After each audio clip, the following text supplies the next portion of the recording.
ГСП онлайн. Городские новости сейчас. Суббота, 12:00. Павильон парка культуры и отдыха. Праздник славянской письменности и культуры.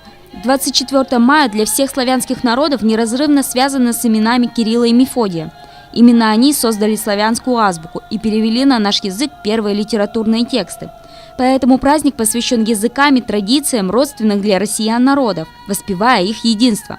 Богатство культуры отражается в обрядах. Наиболее яркий пример – славянский свадебный обряд.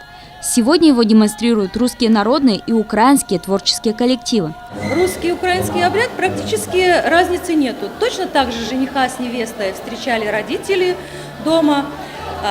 Жених с невестой ехали в церковь, венчались. По окончании венчания они возвращались к невесте в дом, где их встречали родители. Невеста, конечно же, благодарила своих родителей за то, что они ее вырастили, воспитали. Для зрителей сегодня поют и танцуют коллективы славянских народов. Звучат русские, украинские, польские песни. Всего порядка 30 номеров.